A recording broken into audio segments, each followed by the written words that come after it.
İngiltere. Dedik ki 19-cu əsrin 20-ci əsr tarixlərinə baxdığımızda yenə də siyasi quruluşa baxdığımızda parlamentli monarxiya idi. Parlamentli monarxiya dedikdə bilirsiniz də monarxiya hakimiyyətdə olsa da əsas səlahiyyəti parlamentə məxsusdur və parlamentin qarşısında duran belə deyək, seçkilər əsasında seçilən partiyalar idi. Bu dövrdə İngiltərədə iki partiya əsasdır. Bir liberallar, bir də mühafizəkarlar. Bu sözləri, yəni bu terminləri bilməsi üçün bunlar bizə axıra qədər lazım olan bir şeydir. Əslində ortada bir dənə leybaristlər də deyəcəyik onsuz da. İqtisadi vəziyyətinə baxdığımızda İngiltərə 19-cu əsr dünya emalatxanası adlandırılırdı. Bütün dünyada baş verən, bütün istehsal olunan sənaye məhsullarını İngiltərə istehsal edirdi və satış bazarına görə dünyada ən çox satış bazarına məxsusdur. London dünyanın maliyyə mərkəzidir. Ticarətdə, dənizlərdə üstünlük İngiltərədə idi və ölkə iqtisadi çox güclü inkişaf edirdi. Yəni deyirəm ki, dünya emalatxanası adlandırılacaq. Sosial vəziyyətinə baxdığımızda isə İngiltərənin sosial vəziyyətə baxdığımızda burada nəyə baxırıq? Düzdür. İqtisadi inkişaf baş versə də ölkə iqtisadiyyatı canlanır və əhali rifah səviyyəsi yaxşılaşır. Amma buna baxmayaraq İngiltərə daxilində əhalinin özünün vəziyyəti ağır idi.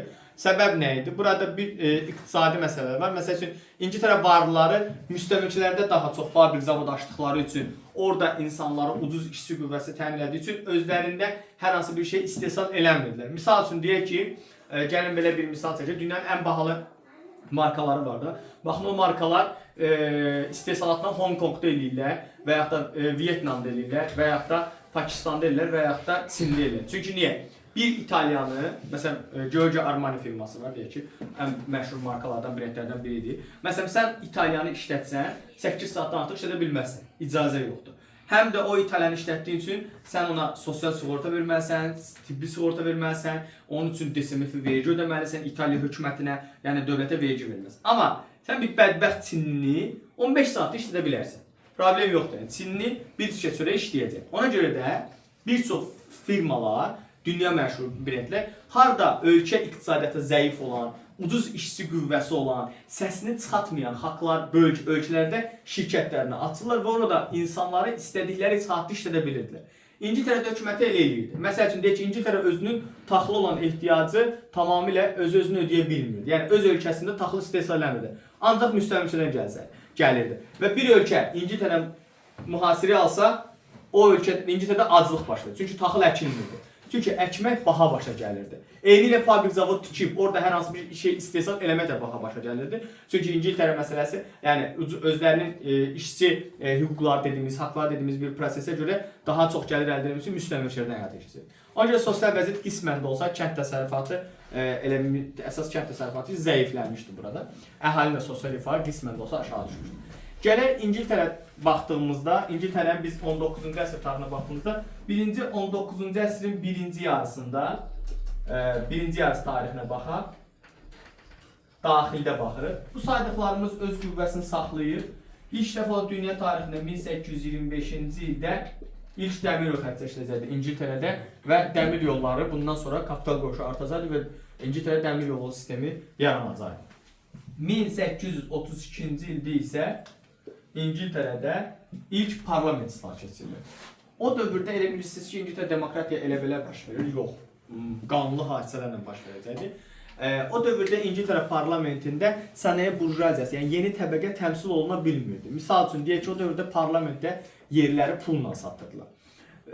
Necə olurdu bu?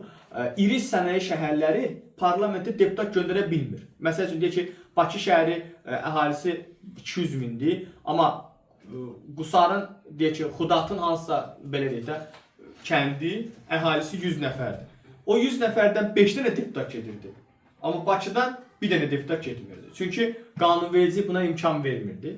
1832-ci il parlament islahatı ilə iri sənaye burjuaziya nümayəndələri, yəni varlı təbəqənin, yüksək varlı təbəqənin nümayəndələri parlamentdə təmsil olunmaq hüququ qazanacaqlar. Buna birinci parlament islahatı deyilirdi. Və parlamentdə bunlar öz hüquqlarını müdafiə etmə hüquqları qazanırlar.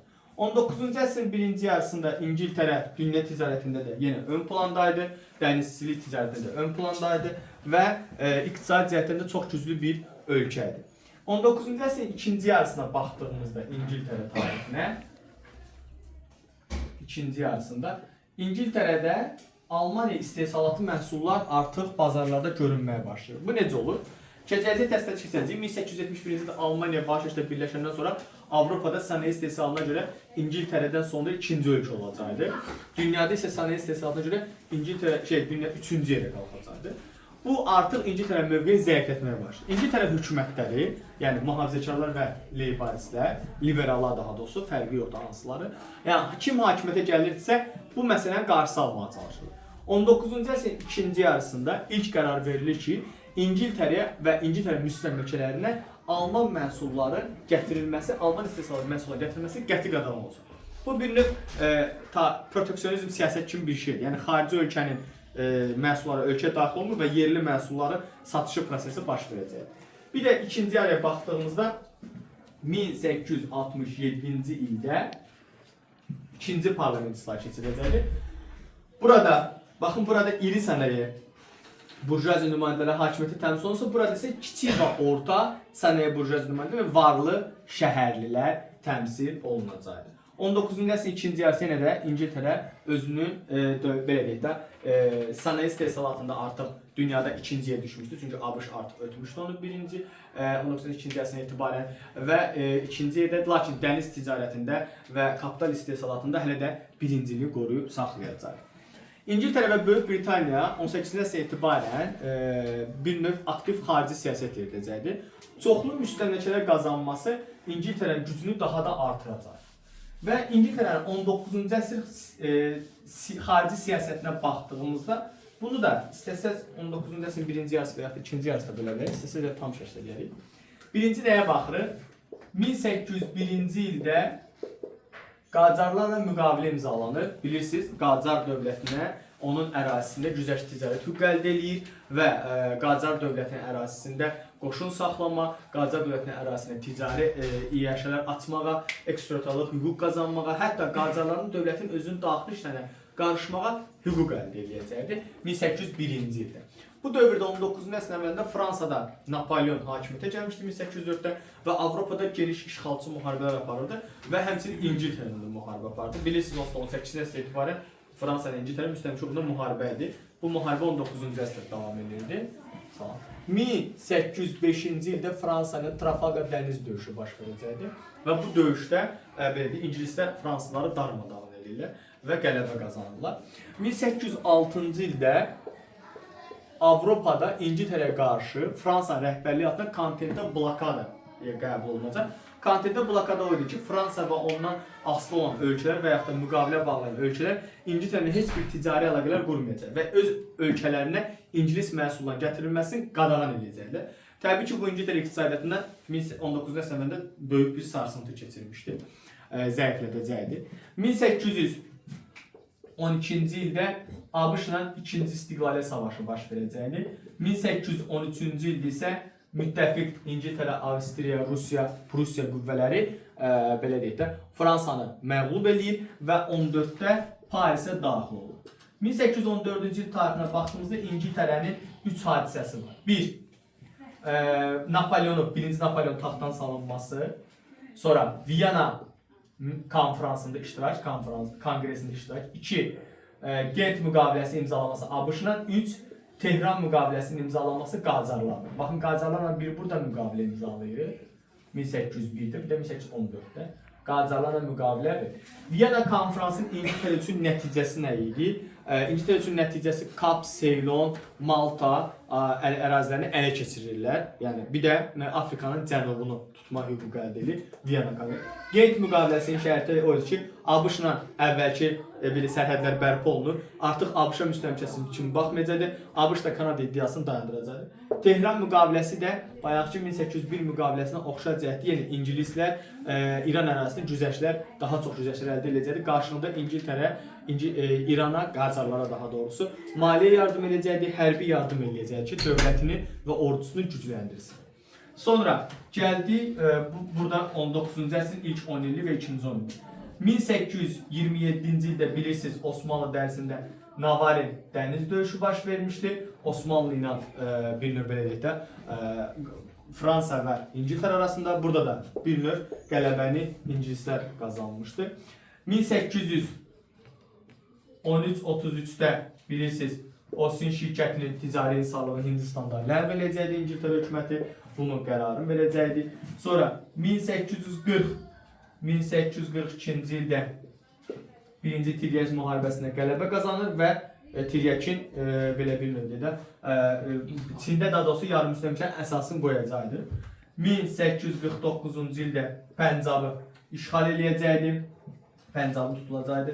1856-cı ildə Rusiya ilə müharibə aparır. Osmanlı, Fransa və İngilis qüvvələri Rusiya ilə müharibə aparır və Paris sülhünü imzalayırlar. Burada ilk dəfə olaraq bir növ İngiltərə Osmanlıda öz üstünlüyünü təmin edir Osmanlı dövlətində. Bir də Osmanlıya borc pul verəcəkdir. Yəni ilk dəfə Osmanlının borclandırırlar burada. Sonra elə 50-ci illər tarixlərinə bir baxırıq. 1853-cü ildə 56-cı ildə daha doğrusu Ad Künyazın işğalı başa çatdırılır. 1857-ci ildə baxdığımızda biz burada nəyi görürük? Üsyan baş verir də bilirsiniz. Sipahilər üsyanı baş verəcəkdir. 1858-ci ildə Moğolun varlığına son qoyulur. 1859-cu ildə Austin şirkətini ləğv edirik, vitse krallıq yaradırıq və İngiltərə Hindistanın idarə olunmasına bağlı yeni xartiya imzalanacaq. Bu prosesi verirsiniz bu ərazidə. Sonra burada 1860-cı ildə siz ikinci Tiryəki qələbə ilə yekunlaşdırıb Pekin müqaviləsini imzalayırsınız. 56-da başlayan müharibədə. Sonra 1864-cü ildə siz nəyə verəcəksiniz? Tayyiplər hərəkatının yatırılmasına kömək edirsiniz. Bir də 1861 və 1865-də ABŞ-dakı vətəndaş müharibəsinə müdaxilə.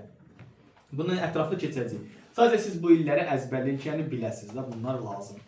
61-65-də ABŞ-dakı vətəndaş müharibəsinə müdaxilə olunacaqdır. 60-cı illər tarixinə belə baxacaq. Sonra 1871-ci ildə öz ölkəsi London konfransını keçirir. London konfransı Rusiyanın Qara dənizli hüquqlarının bərpası deməkdir. Elə bir cümlədə verirəm, elə siz də bir cümlədə qeyd edirsiniz özünüzdə.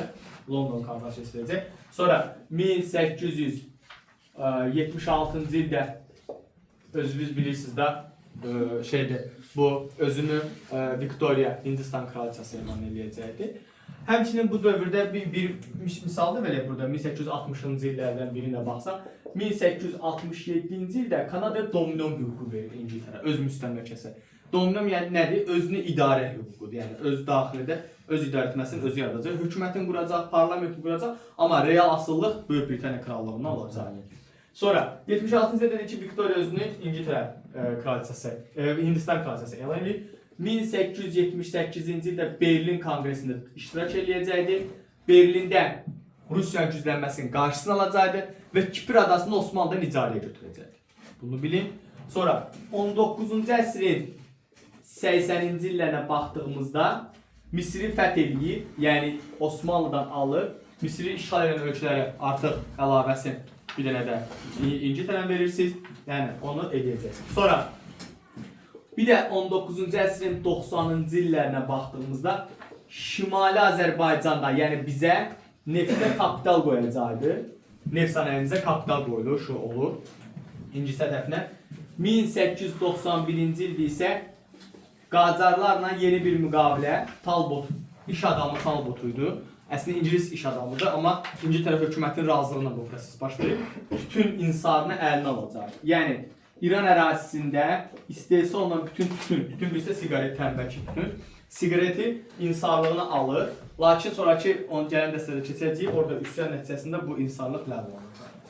Gəldik 1899-1902 aralığında Cənubi Afrikanın işğalı tamamilə başa çatdırılacaqdı. Halbuki Viyana konqresində ələ keçirdiyi bu proses ərazini bu dövrdə işğalın başa çatdırır və tamamilə Cənubi Afrikanı birləşdirəcək. Bu dövrdə ümumilikdə Fransanın rəqib edilir. Amma 20-ci əsr tarixinə baxdığımızda İngiltərənin birinci daxili vəziyyətinə baxaq. Daxildə İngiltərə yenə kapital istehsalatına görə dünyada birinci yerdədir. Sənaye istehsalatına görə isə zəifləmişdi. ABŞ-dan sonra belə deyək, ikinci yerdədir, amma Avropada birinci yerdədir. Yenə London maliyyə mərkəzi idi. Bu daxilidir. Xarici siyasətdə baxdığımızda 19-cu əsrin ikinci yarısında Avropada yeni bir güc olan Almaniya yaranmışdı və Almaniya 1890-dan etibarən imperializm siyasəti yeridirdi. İmperializm siyasəti yəni Almaniya işğalçı siyasətidir. Bu isə İngiltərə maraqlarına ziddir. Çünki Almaniya İngilis müstəmləkələrə göz dikmişdi və bu problem İngiltərəni Fransanın yaxınlaşmağa məcbur qoyacaqdı. Və 1904-cü ildə Antanta sazişi imzalanır. Antanta sazişinə görə Misri İngiltərə Misirdəki üstünlüyünü Fransa tanıyır. Fransa Mərakeşdəki üstünlüyü isə İngiltərə tanıyacaqdır. Yəni Şimali Afrikanın bir ucunda İngilislər hegemonluq edir, bir ucunda isə fransızlar hegemonluq edir. Yəni belə götürür. Sonra 1910-cu ildə isə daha doğrusu 10-cu ildə Cənubi Afrika domino hüquq verəcəkdir. 1913-də bilirsiniz Balkan Savaşı baş vermişdi. Birinci Balkan Savaşı London müqaviləsini başlatmışdı. Londonda Osmanlı ilə Balkan dövlətləri arasında sülh müqaviləsinə ev sahibliyi eləyəcəkdir. Bu da sizin İngiltərə dərsiniz.